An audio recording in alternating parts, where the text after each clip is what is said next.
অরণ্য ভবনে ইডির তল্লাশিতে বড়সড় সাফল্য। এই মুহূর্তের ব্রেকিং নিউজ আপনাদের জানাচ্ছি। জ্যোতিপ্রিয় মল্লিকের ঘরে মিলেছে 10 কোটি টাকার ফিক্সড ডিপোজিট এবং জীবন বীমা নথি।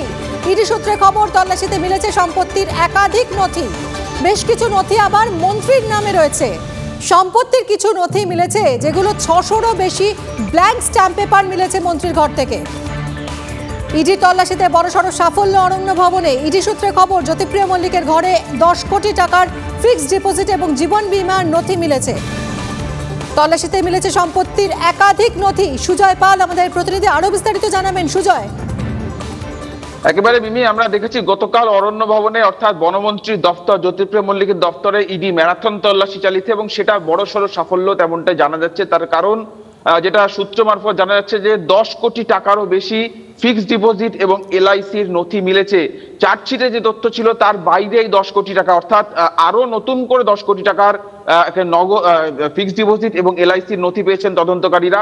একই সঙ্গে প্রচুর সম্পত্তির নথি তারা পেয়েছেন, প্রচুর সম্পত্তির নথি। তার মধ্যে বেশ কিছু জায়গায় নাম রয়েছে জ্যোতিপ্রিয় মল্লিকের, তার নিজের নাম রয়েছে, বেশ কিছু জায়গায় তার নেম। তদন্তকারীরা মনে করছেন সেগুলি বেনামি প্রপার্টি, অর্থাৎ অন্যের নামে কেনা প্রপার্টি, এবং এর সঙ্গে এই রেশন দুর্নীতির অর্থাৎ প্রসিডস অফ ক্রাইমের সম্পর্ক আছে কিনা সেটা তারা খতিয়ে দেখছেন। আরো যেটা তারা পেয়েছেন, যেটা জানাবো তোমাকে, যে প্রায় 600-র বেশি স্ট্যাম্প পেপার পেয়েছেন, ব্ল্যাঙ্ক স্ট্যাম্প পেপার। এই স্ট্যাম্প পেপার কিন্তু মূলত এই জমি জামা বা সম্পত্তি কেনার ক্ষেত্রেই ব্যবহার করা হয়ে থাকে। সেই ব্ল্যাঙ্ক স্ট্যাম্প পেপার পাওয়ার অর্থ তাহলে কি সেই স্ট্যাম্প পেপারগুলিকে ব্যবহার করে আরো নথি কেনার পরিকল্পনা, আরো একাধিক সম্পত্তি কেনার পরিকল্পনা ছিল, সেগুলি তদন্তকারীরা দেখছেন। এবং যে তথ্য তোমায় জানালাম, অর্থাৎ 10 কোটি টাকার এলআইসি এবং ফিক্সড ডিপোজিটের নথি, 600-র বেশি স্ট্যাম্প পেপার এবং যে সমস্ত নামে বেনামে থাকা সম্পত্তির তথ্য তারা পেয়েছেন, শুধুমাত্র মন্ত্রী অর্থাৎ জ্যোতিপ্রিয় মল্লিকের যে ঘর রয়েছে, যে চেম্বার রয়েছে, সেখান থেকে সেগুলি ইতিমধ্যেই তারা বাজেয়াপ্ত করছেন, অর্থাৎ সিজ করা হয়েছে সেই সংক্রান্ত সমস্ত নথি। এবং সেই সমস্ত নথি গতকাল বাজেয়াপ্ত করার পর ইডি দপ্তরে নিয়ে আসা হয়েছে। সেই নথি এখন খতিয়ে দেখা হবে যে সেই নথিগুলি সেখানে গেল কি করে। এবং একটা জিনিস মাথায় রেখো, যে বর্তমানে কিন্তু জ্যোতিপ্রিয় মল্লিক বনমন্ত্রী ছিলেন, খাদ্য দপ্তরের মন্ত্রিত্ব থেকে পরবর্তীতে 2021-এ বন দপ্তরের মন্ত্রী করা হয় এবং তিনি ওই দপ্তরেই বসতেন। এবং সেখানেই কিন্তু বাকিবুর রহমানের যিনি শ্যালক অভিষেক বিশ্বাস, তাকেও নিজের দপ্তরে নিয়ে গিয়েছিলেন, অর্থাৎ চাকরি দিয়েছিলেন, নিজস্ব সুপারিশে ওই বন দপ্তরে চাকরি দিয়েছিলেন এই জ্যোতিপ্রিয় মল্লিক। ফলে এই সংক্রান্ত নথির বিষয়ে কিন্তু একদিকে যেমন পরবর্তীতে জ্যোতিপ্রিয় মল্লিকের কাছ থেকে জানতে চাওয়া হবে, তার পাশাপাশি অভিষেক বিশ্বাস এবং বন দপ্তর জ্যোতিপ্রিয় মল্লিকের ঘনিষ্ঠ বা তার যে সমস্ত অফিসার বা আমলারা রয়েছে তাদের কাছ থেকেও তদন্তকারীরা জানতে চাইবেন, তাহলে কি খাদ্য দপ্তর বা তার নামে থাকা সমস্ত সম্পত্তি, সমস্ত জমি বন দপ্তরে সরিয়ে রেখেছিলেন যাতে তদন্তকারীদের হাতে না আসে। আর সেই গোপন খবর পেয়ে কিন্তু গতকাল আমরা দেখলাম ইডি তল্লাশি চালালো। এবং অত্যন্ত বড় খবর যে এই বিপুল পরিমাণ টাকার নথি, সম্পত্তির নথি, ব্ল্যাঙ্ক স্ট্যাম্প পেপার, খালি স্ট্যাম্প পেপার পাওয়া গিয়েছে। যেটা বলছেন যে 600-র থেকে বেশি ব্ল্যাঙ্ক স্ট্যাম্প পেপার, মানে এক একটা স্ট্যাম্প পেপার যদি এক একটা সম্পত্তি কেনা ব্যবহার করা হয়ে থাকে মিমি, তাহলে কিন্তু এটা অত্যন্ত গুরুত্বপূর্ণ যে এই নথি, এই ব্ল্যাঙ্ক স্ট্যাম্প পেপারকে পরবর্তীতে কোনো বিপুল পরিমাণ সম্পত্তি কেনার কাজে ব্যবহার করার কোনো পরিকল্পনা ছিল, তার আগেই সেই মন্ত্রী গ্রেফতার হয়েছেন এবং সেই সম্পত্তিগুলো একের পর এক কিন্তু তদন্তকারীদের হাতে আসছে। মিমি, সঙ্গে থাকো আমাদের সুজয়।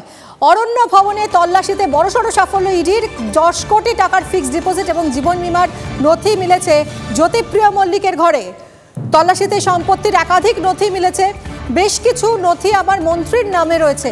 সম্পত্তির কিছু নথি মিলেছে যেগুলো 600-রও বেশি ব্ল্যাঙ্ক স্ট্যাম্প পেপার, 600-রও বেশি ব্ল্যাঙ্ক স্ট্যাম্প পেপারও মিলেছে মন্ত্রীর ঘর থেকে।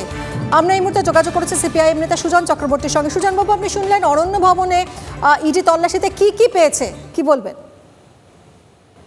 অরণ্য ভবনে নাকি 10 কোটি টাকার ফিক্সড ডিপোজিট পেয়েছে, অনেক সম্পত্তির নথি পেয়েছে, 300-400 স্ট্যাম্প পেয়েছে। এটাই তৃণমূল, এই কারণেই তো জ্যোতিপ্রিয়। এবং সেই কারণেই তো জ্যোতিপ্রিয় 10 বছর ধরে টানা খাদ্য দপ্তরের মন্ত্রী থাকে, তারপর বনের মন্ত্রী হয়, টানা জেলার সভাপতি থাকে, মুখ্যমন্ত্রী ঘনিষ্ঠ থাকে এবং মুখ্যমন্ত্রী তাকে এখনো পর্যন্ত বাতিল করেননি, খারিজ করেননি। কেন, মুখ্যমন্ত্রীকে সে ভালোই সাহায্য করতে পারতো। কালীঘাটের ভাগ ঠিকঠাক মতো দিত 25-75-এর। সেই কারণেই মুখ্যমন্ত্রীর বিবেচনায় খুব ভালো ছেলে, ওকে ফাঁসানো হচ্ছে। মুখ্যমন্ত্রী এইরকম বাহিরকে নিয়ে থাকুক, কিন্তু আমার কাছে কথাটা হলো ভালো তো অরণ্য ভবনে অরণ্য দুর্নীতি, বনের দুর্নীতি, সেইটার জন্য মুখ্যমন্ত্রী তো জিজ্ঞাসাবাদ করা উচিত। আর মুখ্যমন্ত্রী বলেছিলেন বনসহায়ক নিয়োগের ভয়াবহ দুর্নীতি, সব ফাইল কাগজ আমার কাছে আছে, সেইগুলো মুখ্যমন্ত্রীর কাছে জিজ্ঞাসাবাদ করে কি নেবে, নাকি মোদি দিদির গল্প আটকে যাবে?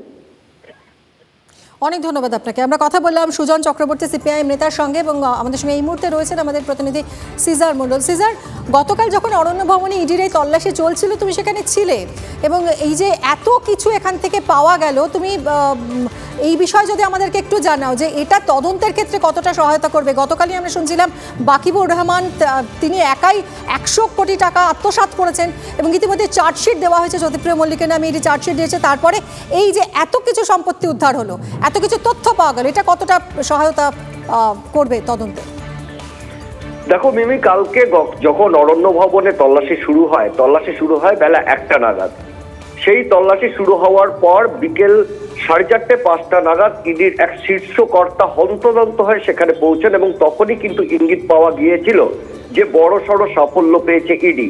কারণ এনফোর্সমেন্ট ডিরেক্টরেটের কাছে দুটো মূল সূত্র ছিল, যেটা সুজয় বলছিল, গতকালও আমি বলছিলাম, যে অভিষেক বিশ্বাস বাকিবুর রহমানের শ্যালক যিনি ওই অরণ্য ভবনে কাজ করেন, এবং আরেকজন হচ্ছেন জ্যোতিপ্রিয় মল্লিকের আত্মসহায়ক অমিত দে, যিনিও অরণ্য ভবনে ফরেস্ট ডিরেক্টরেটে কাজ করেন। এই দুজনের দফায় দফায় জিজ্ঞাসাবাদে বেশ কিছু তথ্য উঠে আসে, এবং সেখান থেকেই তদন্তকারীরা মনে করেন অরণ্য ভবনে এই খাদ্য দুর্নীতির আরো অনেক সূত্র লুকিয়ে আছে। সুজয় যেটা বললো সেইটার পাশাপাশি আমি বলছি যে 600 ব্ল্যাঙ্ক স্ট্যাম্প পেপার থেকে শুরু করে 10 কোটি টাকা ফিক্সড ডিপোজিট এবং এলআইসির নথি, সেই ছাড়াও আরো বেশ কিছু নথি উদ্ধার হয়েছে, এবং সেই নথিগুলো অ্যানালাইজ করার চেষ্টা চলছে, এবং সেখান থেকে এই খাদ্য দুর্নীতির আরো নতুন কিছু সূত্র বেরোবে বলে মনে করা হচ্ছে। তার কারণ কেবলমাত্র বাকিবুর রহমান নয়, যেটা অভিষেক বিশ্বাসের বয়ানে বিভিন্ন সময় উঠে এসছে, যে খাদ্য দপ্তর বদল হয়ে যাবার পরও অরণ্য ভবনের নিয়মিত যাতায়াত ছিল বাকিবুর রহমানের, সে কথা অমিত দেও স্বীকার করেছেন। সেক্ষেত্রে এই যে খাদ্য দপ্তরের দুর্নীতির সঙ্গে যুক্ত যে নামগুলো উঠে আসছে, তারা অনেকেই অরণ্য ভবনে নিয়মিত আসছেন। অর্থাৎ যে প্রশ্নটা বারবার উঠছে, খাদ্য দপ্তর বদল হওয়ার পর পরবর্তী প্রায় 2.5 বছর ধরে এই দুর্নীতি চলেছে, সেই দুর্নীতির মাস্টার মাইন্ডও যে অরণ্য ভবনে বসে জ্যোতিপ্রিয় মল্লিক ছিলেন, সেটা কিন্তু খুব স্পষ্ট, এবং যেটা ইডি আধিকারিকরা আশা করছেন যে আরো সম্পত্তি, আরো নগদ টাকা বা ফিক্সড ডিপোজিটের হদিশ মিলবে, এবং সেই সঙ্গে সঙ্গে আরো নতুন কোনো দুর্নীতিরও হদিশ মিলতে পারে। বেশ, ধন্যবাদ সিজার।